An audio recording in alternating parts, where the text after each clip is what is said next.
جامعات اسلام کی نظر میں ماں باپ کی خدمت ایک اہم فریضہ ہے۔ والدین کی خدمت، ان کا احترام اللہ رب العالمین کی بندگی کے بعد ایک عظیم ذمہ داری اور اہم فریضہ ہے۔ اللہ رب العالمین نے مختلف موقعوں پر جہاں اپنے حق کا ذکر فرمایا ہے، اسی جگہ والدین کی خدمت، ان کا شکر بجا لانے کی تاکید فرمائی ہے۔ جیسا کہ رب کائنات کا ارشاد ہے، قل تعالوا اتل ما حرم ربکم علیکم الا تشرکوا به شیئا وبالوالدین احسانا، اور ایک دوسرے مقام پر فرمایا وقضى ربک الا تعبدوا الا ایاہ وبالوالدین احسانا، تمہارے رب نے یہ فیصلہ کر دیا ہے کہ تم اللہ کے سوا کسی کی عبادت نہ کرو اور والدین کے ساتھ حسن سلوک کرو۔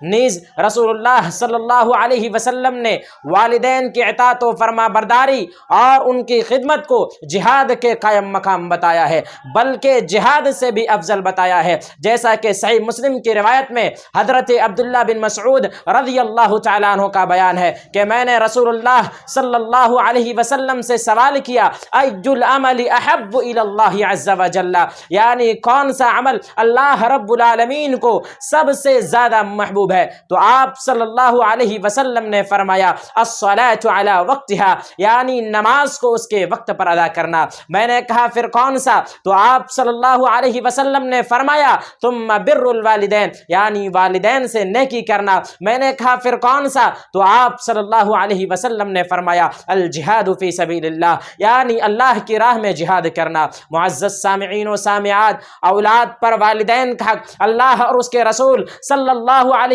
وسلم کے بعد سب سے بڑا اور اہم حق ہے، اس لیے کہ وہ اپنی اولاد کی ولادت کے وقت پریشانیاں تکلیفیں برداشت کرتے ہیں، جیسا کہ رب کائنات کا ارشاد ہے وَوَصَّيْنَا الْإِنسَانَ بِوَالِدَيْهِ إِحْسَانًا حَمَلَتْهُ أُمُّهُ كُرْهًا وَوَضَعَتْهُ كُرْهًا وَحَمْلُهُ وَفِصَالُهُ 30 شهرًا، اور ان کی تعلیم و تربیت کے لیے اور کارگاہ حیات کے لیے ان کو تیار کرنے میں بے انتہا محنت اور قربانیاں پیش کرتے ہیں۔ اب اگر کوئی والدین کی نافرمانی کرے، ان سے بدسلوکی کرے، تو ایک ایسا بھیانک جرم ہے جسے اسلام نے کبیرہ گناہ قرار دیا ہے۔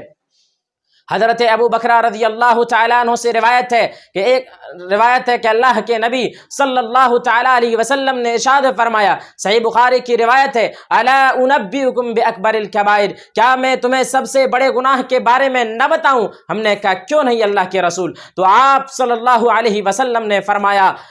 الاشراک باللہ وعقوق الوالدین، کہ اللہ رب العالمین کے ساتھ شرک کرنا اور والدین کی نافرمانی کرنا، انہیں اذیت دینا۔ نیز والدین سے بدسلوکی کرنے والا انسان اللہ رب العالمین کی نظر رحمت اور جنت سے محروم ہوتا ہے۔ یہی نہیں میرے بھائیوں، والدین کے نافرمان کا کوئی نیک عمل اس کے لیے فائدہ مند نہیں ہوتا۔ حضرت عمرو بن مرہ الجہنی رضی اللہ تعالیٰ عنہ سے روایت ہے کہ ایک شخص اللہ کے نبی صلی اللہ علیہ وسلم کی خدمت میں حاضر ہوا اور کہنے لگا، اے اللہ کے رسول، میں گواہی دیتا ہوں کہ اللہ کے سوا کوئی معبود برحق نہیں، اور آپ اللہ کے رسول ہیں۔ میں 5 نمازیں پڑھوں گا، اپنے مال کی زکوٰۃ ادا کروں گا اور رمضان کے روزے رکھوں گا۔ تو آپ صلی اللہ علیہ وسلم نے فرمایا، صحیح ابن حبان کی روایت ہے، من مات على هذا كان مع النبيين والصديقين والشهداء يوم القيامة ما لم يعق والديه، کہ جس شخص کی موت اسی پر آئے گی وہ قیامت کے روز نبیوں، صدیقوں اور شہیدوں کے ساتھ ہوگا، بشرط کہ اس نے والدین کی نافرمانی اور ان سے بدسلوکی نہ کی ہو۔ معزز سامعین و سامعات، اس سے آپ اندازہ کر سکتے ہیں کہ والدین سے بدسلوکی کرنا کتنا برا عمل ہے کہ جس کی وجہ سے نیک اعمال برباد ہو جاتے ہیں۔ بلکہ اللہ کے نبی صلی اللہ تعالیٰ علیہ وسلم نے ایک حدیث کے اندر اس شخص کو ملعون قرار دیا ہے جس نے والدین کی نافرمانی اور ان سے بدسلوکی کی ہے، جیسا کہ صحیح مسلم کی روایت میں حضرت ابو ہریرہ رضی اللہ تعالیٰ عنہ سے روایت ہے کہ اللہ کے نبی صلی اللہ تعالیٰ علیہ وسلم نے ارشاد فرمایا، ملعون من عق والدیہ، کہ وہ شخص ملعون ہے جس نے والدین کی نافرمانی اور ان سے بدسلوکی کی۔ اسی لیے ہمیں چاہیے کہ ہر حال میں ہم اپنے والدین کے ساتھ حسن سلوک کریں، ان کی خدمت کر کے ان سے نیک دعائیں لیتے رہیں، کیونکہ ماں باپ کی دعائیں رد نہیں کی جاتی، اور خود بھی ان کی زندگی میں بھی اور مرنے کے بعد بھی ان کے لیے دعائیں خیر کرتے رہیں کہ رب ارحمہما کما ربیانی صغیرا۔ اور یہی نبیوں اور نیک لوگوں کا شیوا رہا ہے کہ وہ اپنی والدین کے لیے دعا کرتے، جیسا کہ صحیح مسلم کی روایت میں حضرت ابو ہریرہ رضی اللہ تعالیٰ عنہ سے روایت ہے کہ اللہ کے نبی صلی اللہ تعالیٰ علیہ وسلم نے ارشاد فرمایا اذا مات الانسان انقطع عنہ عمله الا من ثلاث صدقة جاریة او علم ينتفع به او ولد صالح يدعو له۔ اس حدیث میں بتایا گیا ہے کہ انسان کے مرنے کے بعد صرف 3 چیزوں کا ثواب اس کے لیے جاری رہتا ہے، ان میں سے ایک نیک اولاد ہے جو ماں باپ کے مرنے کے بعد بھی ان کے لیے دعائے مغفرت اور دعائے رفع درجات کرتے رہنا چاہیے۔ معزز سامعین و سامعات،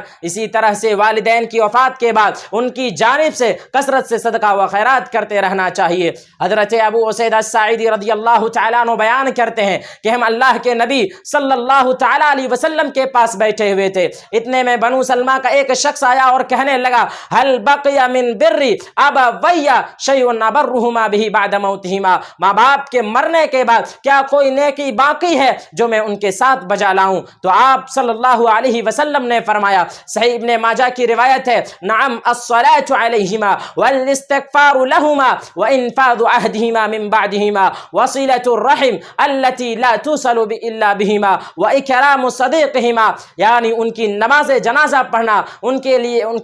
لیے استغفار کرنا، ان کے بعد ان کے عہد کو جاری رکھنا، یعنی ان کی وصیت و اقرار کو پورا کرنا، اور ماں باپ کے رشتہ کی وجہ سے جو لوگ لائق صلہ ہوں ان کے ساتھ حسن سلوک سے پیش آنا، اور ماں باپ کے دوستوں کی عزت و خاطرداری کرنا۔ معزز سامعین و سامعات، چونکہ اسلام کامل و مکمل دین ہے اور اس کی تعلیم کتاب و سنت سے مربوط ہے، جس میں اللہ اور اس کے رسول صلی اللہ علیہ وسلم کے حقوق کے ساتھ ساتھ انسانوں کے آپسی تعلقات اور حقوق کا بھی ذکر ہے، اسی لیے شہر آرا کے مایہ ناز عالم دین علامہ حافظ ابو محمد ابراہیم آروی رحمۃ اللہ علیہ نے مدرسہ احمدیہ سلفیہ کی تاسیس رکھی تاکہ یہ مدرسہ توحید و رسالت کی تعلیم کے ساتھ ساتھ انسانوں کو اچھی زندگی جینے کا سلیقہ بھی سکھائے اور آپسی حقوق سے بھی متعارف کرائے، ماں باپ کے حقوق، بھائی بہن کے حقوق، رشتہ داروں پڑوسیوں کے حقوق اور یتیموں اور مسکینوں کے حقوق سے بھی متعارف کرائے، جیسا کہ رب کائنات کا ارشاد ہے وَاعْبُدُوا اللَّهَ وَلَا تُشْرِكُوا بِهِ شَيْئًا